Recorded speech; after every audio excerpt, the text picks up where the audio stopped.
Cricket এই একটি শব্দই যেন উপমহাদেশের কোটি কোটি মানুষের হৃদস্পন্দন।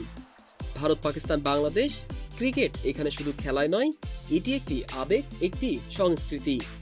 কিন্তু এই উন্মাদনা শুরুটা কবে, কিভাবে? আজ থেকে প্রায় ১৫০ বছর আগে ব্রিটিশ ঔপনিবেশিক শাসনের হাত ধরে এই খেলা প্রবেশ করে আমাদের উপমহাদেশে।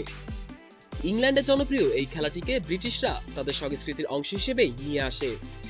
1848 সালে প্রথম ভারতীয় দল ইংল্যান্ডের বিরুদ্ধে খেলেছিল। তখন থেকেই নতুন এই খেলার সাথে পরিচয় হতে শুরু করে উপমহাদেশের মানুষ।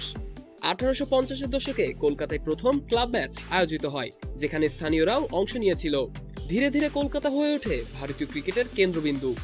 1877 সালে খেলা হয় ভারতের প্রথম ক্রিকেট ম্যাচ। 1889 সালে মুম্বাই সাক্ষী হয় প্রথম আন্তর্জাতিক ক্রিকেট ম্যাচের, যেখানে মুখোমুখি হয় ইংরেজ ও ভারতীয় দল।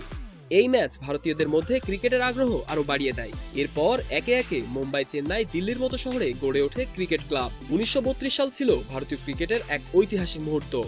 এই বছর ভারত আন্তর্জাতিক ক্রিকেটের অংশ হয়ে টেস্ট স্ট্যাটাসের মর্যাদা পায়। এরপর পাকিস্তান 1952 সালে এবং বাংলাদেশ 2000 সালে এই গৌরব অর্জন করে। ক্রিকেট শুধু একটি খেলায় নয়, এটি জাতীয় গর্বের প্রতীক। 1983 সালে ভারত প্রথম বিশ্বকাপ জয় করে, যা পুরো উপমহাদেশকে এক নতুন উদ্দীপনা এনে দেয়।